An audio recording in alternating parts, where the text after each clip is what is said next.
இரவும் கதையும் நேயர்களுக்கு வணக்கம். இது தங்க நதியின் 2ஆம் பாகம்.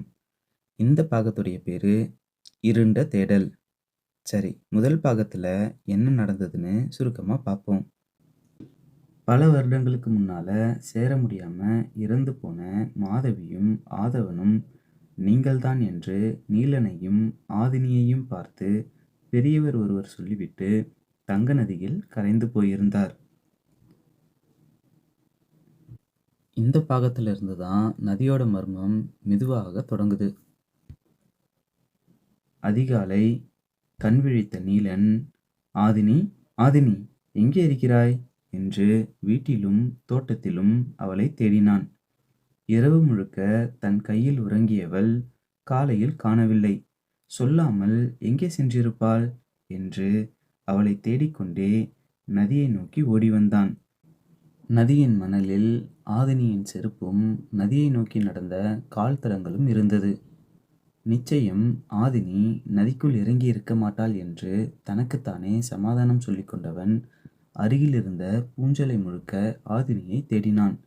நீலன் ஆதினியை தேடுவதைக் கண்ட ஊர் மக்கள் நதிக்கரையில் கூடினார்கள். அப்பொழுது கூட்டத்தில் இருந்த ஒருவர், நேத்து இரவு நதி பொன்னிறமா மின்னுச்சு. ஆனா அப்போ நதிக்கிட்ட யாருமே இல்ல. ஆனா இந்த செருப்பு எப்படி வந்துச்சுன்னு தெரியலையேன்னு அவரு சொல்ல, நீலனுக்கு சந்தேகம் வந்துச்சு. நீங்க யாரு? உங்களுக்கு எப்படி தெரியும்? அப்படின்னு அவரிடம் கேட்க, அவரோ, நான் இந்த ஊரோட இரவு காவல்காரர்களில் ஒருவன். நேத்து நான் தான் இங்க காவல் காத்துக்கிட்டு இருந்தேன். எப்பவாச்சும் நதி பொன்னிறமா மின்னும். அது பார்க்க விசித்திரமா இருக்கும்.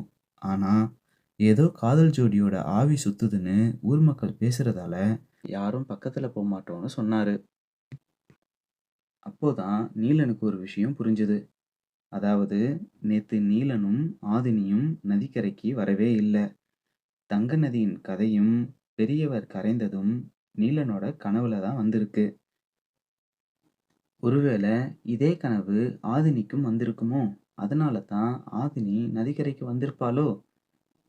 இந்த சந்தேகத்து கூடவே இன்னொரு கேள்வியும் வந்துச்சு.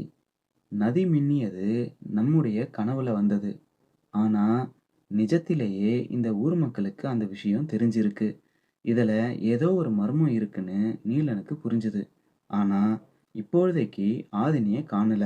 அவளை தேடி கண்டுபிடிக்கிறது தான் வேலை. அதனால ஊருக்குள்ள போய் ஆதினிய தேட போனான். ஊர் முழுக்க தேடி ஆதினி கிடைக்கல. களைச்சு போன நீலன் மீண்டும் நதிக்கரைக்கே வந்தான். சரி, இன்னைக்கு இரவு நதி பொன்னிறமா மின்னுதான்னு பார்ப்போம். ஒருவேளை மின்னுச்சுன்னா நாமே நதிக்குள்ள இறங்கி ஆதினிய தேடணும் அப்படின்ற முடிவோட அங்கேயே நின்னான். இரவு வந்தது. நிலவு மேகத்துக்குள்ள மறைஞ்சது. நதியோ மெதுவா தங்க நிறமா மாற ஆரம்பிச்சது. நீலன் யாருக்கும் தெரியாம மெதுவா நதிக்குள்ள இறங்கினான். நீருக்குள்ள மிகவும் பழமையான கற்களால் கட்டப்பட்ட ஒரு குறுகிய பாதை. நீருக்குள்ள தலையை மூழ்கி பார்த்தவனுக்கு காலடியில மங்கலான ஒளி தெரிஞ்சது. கவனிச்சு பார்த்தா அது எல்லாமே ரத்தினங்கள். நீருக்குள்ள இருந்தபடியே அவை ஜொலித்து கொண்டிருந்தன. ஓ, இதுதானா இந்த நதியின் ரகசியம் என்று நினைத்தவனுக்கு ஒரு சந்தேகம் வந்தது. நதி மின்னுவது ஊர் மக்களுக்கு தெரிஞ்சிருக்கு. அப்படின்னா யாராவது இதுக்குள்ள இறங்கி பார்த்திருப்பாங்க. அப்படி இருக்க ஏன் இந்த ரத்தினங்களை யாரும் எடுக்கல? இதுல ஏதோ பெரிய மர்மம் இருக்கணும் அப்படின்னு நினைச்சுக்கிட்டே, சரி, முதல்ல ஆதினிய தேடுவோன்னு ஆதினிய தேட ஆரம்பிச்சான். தொடர்ந்து அந்த பாதையில் நடந்தவனுக்கு ரத்தினங்களின் ஒளி வழிகாட்டுச்சு. அந்த பாதையோ மெல்ல சரிந்து நதியின் ஆழத்தை நோக்கி நகர்ந்தது. மூச்சை இழுத்து பிடித்துக்கொண்டு நதிக்குள் மூழ்கி நீந்த ஆரம்பித்தான். அந்த பாதையின் முடிவில் ஒரு மூடிய கதவும் அதை திறக்க முடியாத அளவிற்கு பெரிய கற்களும் கொட்டப்பட்டிருந்தது. நிச்சயம் ஆதினி இந்த கதவை திறந்து கொண்டு உள்ளே போயிருக்க வாய்ப்பில்லை. ஒருவேளை ஆதினி இங்கே வந்தே இருக்க மாட்டாளோ? இல்லை, நதியின் ஓட்டத்திலேயே அடித்து சென்றிருப்பாளோ என்று பலவிதமான கேள்விகள் அவனுக்குள் எழுந்தன. இருந்தும் மனம் தளராதவன், இல்லை இல்லை, ஆதினி நதிக்குள் வந்திருக்க மாட்டாள். அவள் வேறு எங்கோ இருக்கிறாள். நிச்சயம் நான் அவளை கண்டுபிடிப்பேன். அவளைக் காணும்போது அன்பளிப்பாக இந்த ரத்தினக் கல்லை நிச்சயம் தருவேன் என்று நினைத்துக்கொண்டே நதியிலிருந்து மேலே வரும் முன் ஒரு ரத்தினக் கல்லை மட்டும் எடுத்துக்கொண்டான். அதை எடுத்தவுடனே நதியின் தங்க நிறமும் மறைஞ்சு போச்சு. நீரின் மேலே வந்த நீலன் கையில் வில்லுடன் ஒரு மனிதன் நிற்பதைக் கண்டு திடுக்கிட்டான். அது சுருளி. காவல்காரர்களில் ஒருவன். சுருளியால் வாய் பேச முடியாது. ஆனால் அவன் பார்வையோ, இதற்காக நீ தரப்போகும் விலை உனக்குத் தெரியாது. தெரிந்திருந்தால் நீ எடுத்திருக்க மாட்டாய் என்று சொல்லுவது போல இருந்தது. இடுப்பில் ஒளிச்சு வச்சிருந்த ரத்தினக்கல்ல வீட்டுத் தோட்டத்துல புதைச்சிட்டு புதைச்ச கையோட ஆதினிய தேட காட்டுக்குள்ள போனான். திடீரென ஒரு சிரிப்பு. பயந்து போன நீலனுக்கு முன்னால வந்து நின்னா கிழவி கருப்பாயி.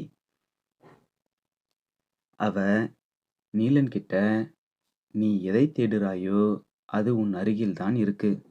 ஆனா நீ எதைப் புதைச்சாயோ அது நீ தேடுவத பலி வாங்கும் அப்படின்னு சொல்லிட்டு திரும்ப சிரிச்சா. நீலனுக்கு தூக்கி வாரி போட்டுச்சு. கிழவி, நீ யாரு? உனக்கு எப்படி இதெல்லாம் தெரியும் அப்படின்னு கேட்க, அந்த கிழவியோ, காதலுக்காக மாதவி கொடுத்த உயிர் அந்த ரத்தினத்துக்குள்ள தான் இருக்கு. அது அவ காதலனுக்காக மட்டும்தான் ஒளி வீசும். அதனால தான் உனக்கு ஒளி வீசுச்சு. சுரங்கப்பாதைய காட்டுச்சு. நீ எடுத்தும் கூட உன்னை உயிரோட நதியை விட்டு வெளியே விட்டுச்சு அப்படின்னு சொல்ல நீலனுக்கு ஒன்றும் புரியல.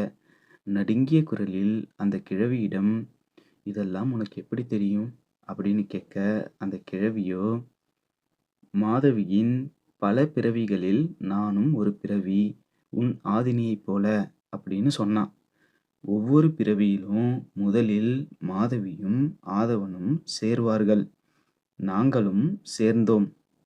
நீ இப்போ செஞ்சதையே என் காதலனும் செஞ்சான். அதுவே விதி. அப்புறம் என்னாச்சு அப்படின்னு நீலன் பயந்து போய் கேட்க, கிழவி நீலன் கிட்ட, இனி காதலியை தேடி போகும் நீ செத்து போயிடுவ அப்படின்னு சொல்ல, நீலனும் இதுக்கு வேற வழியே இல்லையா அப்படின்னு கேட்க, இருக்கு. அந்த சபிக்கப்பட்ட சுரங்கப்பாதையின் கதவை திறந்து உன்னோட பயணத்தை தொடங்கு. அந்த சுரங்கப்பாதை மலையின் உச்சியில் முடியும். அதுவே இந்த நதியின் தொடக்கமும். இந்த ஆபத்து நிறைஞ்ச பயணத்துல நடுவுல நீ இறந்துட்டா மீண்டும் மறுபிறவி எடுப்பாய் அப்படின்னு சொல்லிட்டு, மேலும் இந்த பூஞ்சோலை கிராமத்தோட சாபத்திலிருந்து விடுபட்டாதான் உன்னால ஆதினியோட சேர்ந்து வாழ முடியும். மத்த எல்லாத்தையும் அந்த சுரங்கமே உனக்கு சொல்லும். அவ்வளவுதான். அடுத்த நொடியே கருப்பாயி காத்தில் கரைஞ்சு போயிட்டா. அடுத்து என்ன நடக்கப் போகுதுன்றத பாகம் 3ல நாளைக்கு பார்ப்போம். இந்த பயணம் இனிமேல் திரும்ப முடியாதது.